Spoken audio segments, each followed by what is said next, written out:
ಎಲ್ಲರಿಗೂ ನಮಸ್ಕಾರಗಳು. ನಾನು ಶ್ರಮಾ ಪಡ್ಗಾರ್, 4ನೇ ತರಗತಿ. ನಾನು ಈಗ ಕೃಷ್ಣ ಜನ್ಮಾಷ್ಟಮಿಯ ಬಗ್ಗೆ ಒಂದೆರಡು ಅನಿಸಿಕೆಗಳನ್ನು ನಿಮ್ಮೊಂದಿಗೆ ಹಂಚಿಕೊಳ್ಳುತ್ತೇನೆ. ವಸುದೇವ ಸುತಂ ದೇವಂ ಕಂಸ ಚಾಣೂರೇ ಮರ್ದನಂ ದೇವಕಿ ಪರಮಾನಂದಂ ಕೃಷ್ಣ ಒಂದೇ ಜಗದ್ಗುರುಂ. ವಸುದೇವನ ದೈವ ಸ್ವರೂಪಿಯಾದ ಮಗನು ಕಂಸ ಚಾಣೂರರನ್ನು ಮರ್ದಿಸಿದವನು, ದೇವಕಿಗೆ ಪರಮಾನಂದವನ್ನು ಉಂಟು ಮಾಡಿದವನು, ಜಗತ್ತಿಗೆ ಧರ್ಮವನ್ನು ಬೋಧಿಸಿದವನು ಆದಂತಹ ಜಗದ್ಗುರು ಶ್ರೀಕೃಷ್ಣನಿಗೆ ನನ್ನ ಪ್ರಣಾಮಗಳು. ಆತ್ಮೀಯರೇ, ಇಂದು ಕೃಷ್ಣ ಜನ್ಮಾಷ್ಟಮಿ. ಕೃಷ್ಣ ಜನ್ಮಾಷ್ಟಮಿಯು ಮಹಾವಿಷ್ಣುವಿನ ದಶಾವತಾರಗಳಲ್ಲಿ ಒಂದಾದ ಶ್ರೀಕೃಷ್ಣಾವತಾರದ ನೆನಪಿಗಾಗಿ ಶ್ರೀಕೃಷ್ಣ ಜನ್ಮ ಸ್ಮರಣಾರ್ಥ ಆಚರಿಸುವ ಸುದಿನ.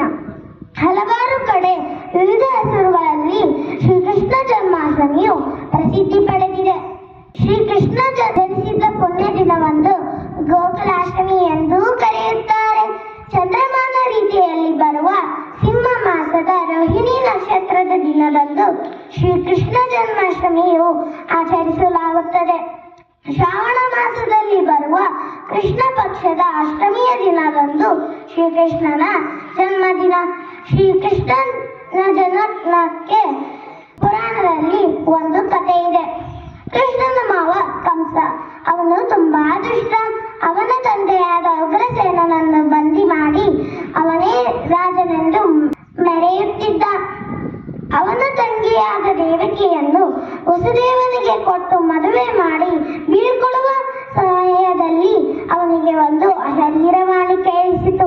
ಅದೇನೆಂದರೆ, ಎಲೆ ಕಂಸ, ದೇವಕಿಗೆ ಹುಟ್ಟುವ 8ನೇ ಮಗನಿಂದ ನಿನ್ನ ಸಂಹಾರವಾಗುತ್ತದೆ ಎಂದು ಅಶರೀರವಾಣಿ ಕೇಳಿಸಿತು. ಆಗ ಕಂಸನು ದೇವಕಿಯನ್ನು ಕೊಲ್ಲಲು ಹೋದಾಗ ವಸುದೇವನು ತಡೆದು, ದೇವಕಿಯನ್ನು ಕೊಲ್ಲಬೇಡ, ದೇವಕಿಗೆ ಹುಟ್ಟುವ ಎಲ್ಲ ಮಕ್ಕಳನ್ನು ನಿನಗೆ ಅರ್ಪಿಸುತ್ತೇವೆ ಎಂದು ಪ್ರಮಾಣ ಮಾಡಿದ. ನಂತರ ಕಂಸನು ದೇವಕಿ ಮತ್ತು ವಸುದೇವನನ್ನು ಕಾರಾಗೃಹದಲ್ಲಿ ಬಂಧಿಸಿದ್ದನು. ನಂತರ ದೇವಕಿಗೆ 7 ಮಕ್ಕಳನ್ನು ಕಂಸನು ಕೊಂದನು. ನಂತರ 8ನೇ ಮಗುವಾಗಿ ಕೃಷ್ಣನು ಅಷ್ಟಮಿಯ ದಿನ ರಾತ್ರಿ ಕಾರಾಗೃಹದಲ್ಲೇ ಜನಿಸಿದನು.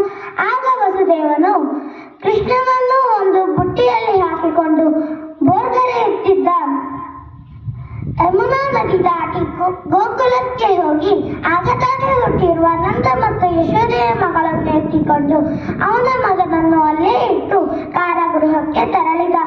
ಆಗ ಕಂಸನಿಗೆ ಮಗುವಿನ ಅಳುವುದನ್ನು ಕೇಳಿ ಕೃಷ್ಣನು ಹುಟ್ಟಿದ್ದಾನೆ ಎಂದು ಭಾವಿಸಿ ಅವಳನ್ನು ಕೊಲ್ಲಲು ಹೋದಾಗ ಅದು ಯೋಗಮಾಯೆಯಾಗಿ ಬದಲಾಯಿತು.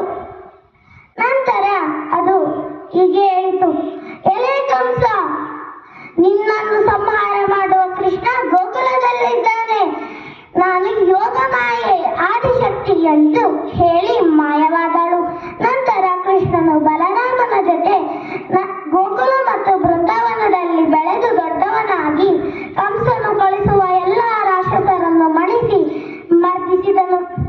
ನಂತರ ಮಥುರೆಗೆ ಬಂದು ಕಂಸನನ್ನೂ ಸಂಹಾರ ಮಾಡಿದನು. ಆತ್ಮೀಯರೇ, ಇದೇ ಭಗವಾನ್ ಕೃಷ್ಣನ ಜನನಕ್ಕೆ ಒಂದು ಪುರಾಣ ಕಥೆ. ಕೃಷ್ಣಾಯ ವಾಸುದೇವಾಯ ಹರಯೇ ಪರಮಾತ್ಮನೆ ಪ್ರಣತಃ ಕ್ಲೇಶನಾಶಾಯ ಗೋವಿಂದಾಯ ನಮೋ ನಮಃ. ಧನ್ಯವಾದಗಳು.